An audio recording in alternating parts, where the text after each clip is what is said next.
আমাদের হাতে অলমোস্ট 1 মাসের কাছাকাছি একটা সময় আছে এশিয়া কাপ নিয়ে। তো সেক্ষেত্রে আপনার ওপিনিয়ন কি যে বাংলাদেশ টিমকে এশিয়া কাপে ভালো করার জন্য কি কি করা উচিত এই 1 মাসে?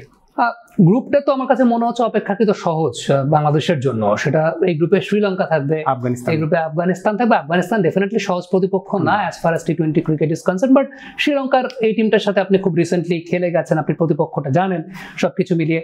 সো আমার কাছে মনে হয় কয়েকটা জায়গাতে ইমপ্রুভমেন্টের জায়গা আছে। তার আগে হচ্ছে ব্যাকআপ বেঞ্চটা রেডি করাটা খুব গুরুত্বপূর্ণ। ব্যাকআপটা কতটুকু আপনাকে সাপোর্ট দিতে পারছে, মিডল অর্ডারের কতটুকু কি অবস্থা। আর ইট ডিপেন্ডস যে ওই এশিয়া কাপের আগ দিয়ে কোন প্লেয়ার কি শেপে আছেন।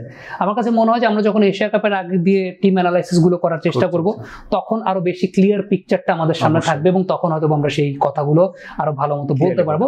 এখন একটা সিরিজ জয়, কিন্তু আমার কাছে মনে হয় যে তার মাঝখানেও বিফোর এশিয়া কাপ একটা সিরিজ তো খুব ইম্পর্টেন্ট, যে ব্যাকআপ বেঞ্চের প্লেয়ারগুলোকে দেখার জন্য। তো ওই পারফরমেন্সটা দেখলে আমরা আসলে বলতে পারবো যে ইন্টারন্যাশনাল ক্রিকেটে সার্ভিস দেওয়ার জন্য আসলে কোন কোন প্লেয়ার রেডি আছেন। ওকে, সেটার জন্য মনে হয় নেদারল্যান্ডসকে ইনভাইট করা হচ্ছে। এটাই আমি শুনতে পেয়েছি কালকে বিসিবি প্রেসিডেন্টের কাছ থেকে। আমি নেপাল এবং নেদারল্যান্ডস দুইটার ক্ষেত্রে কথা বলা ছিল। আমি খুব সম্ভবত শুনছিলাম যে নেপাল ওয়েস্ট ইন্ডিজ বা এরকম কোন একটা টিমের সঙ্গে সিরিজ খেলতে যাচ্ছে, সেক্ষেত্রে অ্যাভেলেবিলিটির জায়গা থেকে খুব সম্ভবত পাওয়া গেছে আসলে নেদারল্যান্ডসকে। তবে এখানে একটা কথা আছে, সেই কথাটার জায়গাটা হচ্ছে নেপাল বা নেদারল্যান্ডস যেই থাকুক না কেন, আপনি সিরিজটা আসলে কোথায় খেলবেন, সিরিজটা কোথায় খেলবেন, দিস ইজ ভেরি ইম্পর্টেন্ট। কারণ দিস ইজ ফুল মনসুন। এই সময় যদি আপনি বাংলাদেশের সিরিজ খেলেন, you will not get the best wickets to মানে ফর দ্য প্র্যাকটিস। সো ওই সিরিজটা যদি আপনি আসলে দুবাইতে করতে পারেন, যেহেতু এশিয়া কাপটা দুবাইতে, ওই সিরিজটা যদি আপনি দুবাইতে করতে পারেন, আমি জানি যে বর্তমান যিনি বোর্ড প্রেসিডেন্ট আছেন, অ্যাসোসিয়েট নেশনগুলোর সঙ্গে তার ডিপ্লোম্যাটিক রিলেশনশিপটা খুব বেটার।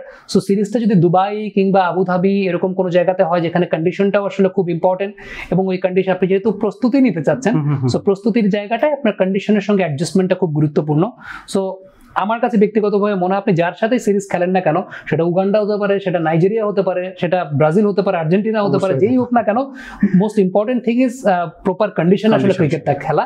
সো আপনি অস্ট্রেলিয়াকেও যদি এখানে নিয়ে আসেন, কোনো লাভ নেই যদি আপনি প্রপার কন্ডিশনটা আসলে ওই জায়গাটা না পান। সো যার সঙ্গে সিরিজটা খেলেন না কেন, what I think that series should be in UAE, এটা আমার কাছে ব্যক্তিগতভাবে মনে হয়। ধন্যবাদ সামি ভাই এতক্ষণ সময় দেওয়ার জন্য। Thank you so much.